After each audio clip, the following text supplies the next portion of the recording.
en México, como en toda democracia, la relación entre dinero y política es una relación necesaria y al mismo tiempo conflictiva, porque los actores políticos, para mantener sus estructuras partidistas, para desplegar sus campañas y pedir el voto a la gente, pues necesitan recursos. Y esa necesidad de recursos pues no desaparece por arte de magia ni por un decreto, siempre está presente, y todas las democracias del mundo tienen el riesgo de que esa necesidad de dinero pueda acabar pervirtiendo el propio ejercicio democrático, porque pues en las sociedades de mercado el dinero está mal repartido, hay grupos de interés con muchos recursos económicos, incluso hay grupos delincuenciales que pueden influir en las decisiones del poder público y que quieren influir en las decisiones del poder público. Entonces no hay una sola democracia que se haya escapado de escándalos de corrupción política ni de tramas de financiamiento irregular. Lo mismo ocurre en democracias latinoamericanas relativamente jóvenes o en democracias consolidadas como la alemana, la norteamericana, etcétera. Entonces, el asunto está en definir cómo se accede al dinero y dentro de qué límites y marco. En México se decidió, justo cuando estábamos en la etapa de la transición para dejar atrás el sistema de partido hegemónico, generar un piso de equidad entre los distintos partidos políticos y hacer preponderante el financiamiento público para que los partidos no tuvieran que depender de los donativos privados y no se subordinaran a los grandes donadores de las campañas, como ocurre pues incluso en Estados Unidos, como hemos podido ver, donde los lobbies y los grupos financieros que donan dinero a las campañas pues tienen mucha incidencia en la redacción de leyes y en las determinaciones del poder político. De tal manera que en México desde los años 90 se estableció un financiamiento público generoso que permitió que las elecciones se volvieran más competidas, y desde 1997 tenemos una Cámara de Diputados donde ningún partido tiene el control de la mayoría, y lo mismo ocurre a partir del año 2000 en el Senado, y hemos tenido pues 2 alternancias en 3 elecciones presidenciales que se han disputado con estas reglas del juego de la equidad. Ahora, la Constitución y la Ley General de Partidos Políticos establece que por cada ciudadano inscrito en el padrón, ahorita son 87.600.000 ciudadanos los que componen el padrón, se va a dar el 0.65 de una unidad de medida y actualización, que antes era el salario mínimo, y estamos hablando de alrededor de 49 pesos por elector que se da al conjunto de los partidos políticos,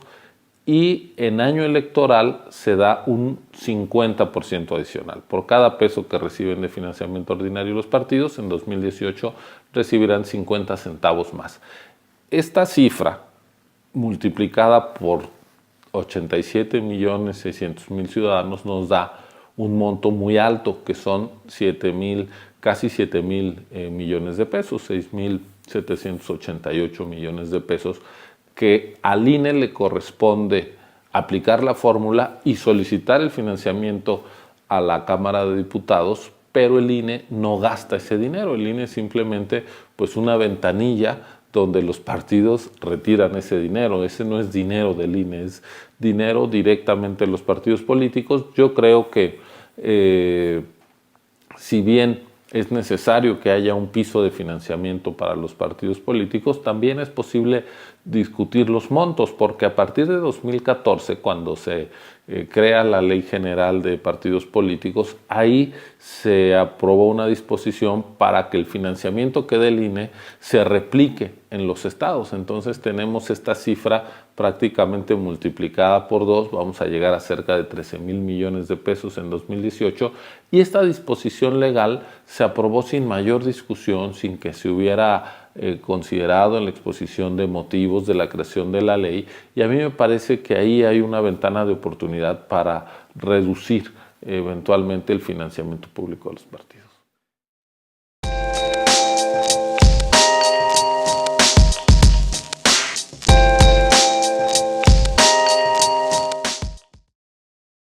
Bueno, yo creo que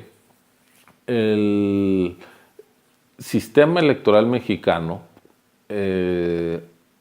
es caro porque hace cosas que no son solo estrictamente electorales. Por ejemplo,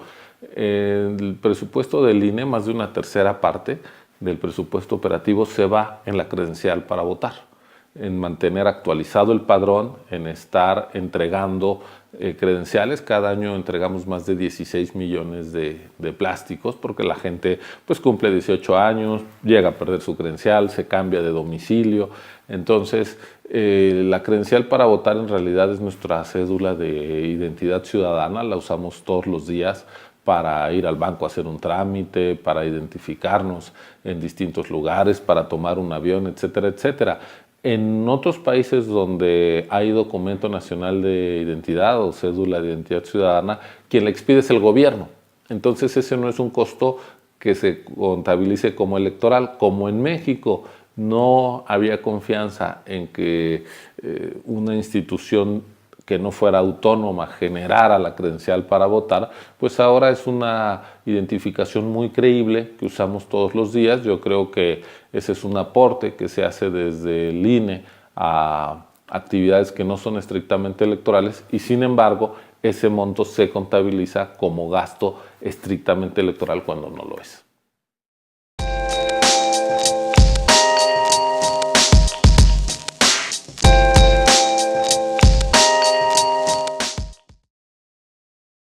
Yo creo que hay posibilidad de reducir el financiamiento a los partidos simplemente modificando la Ley General de Partidos Políticos. Esta idea de sin voto no hay dinero, yo alguna vez tuve un debate, por cierto, muy cordial con Pedro Kumamoto en una estación de radio y yo lo que le decía, tengamos cuidado, Pedro, sin voto no hay democracia, no es que no haya dinero. Si no hay voto, no hay democracia. Y si nosotros condicionamos el dinero a los partidos a la participación electoral, pues lo que estamos diciéndole a la gente es para que no llegue dinero a los partidos, no vayas a votar. Y entonces estamos ahuyentando a la ciudadanía a las urnas. No, la forma de fortalecer la democracia es que la gente participe más, que no se aleje de los asuntos públicos y si lo que queremos es reducir el financiamiento de los partidos, pues hagámoslo directamente modificando la ley, no alejando a la gente de las urnas y de comprometerse en los asuntos públicos.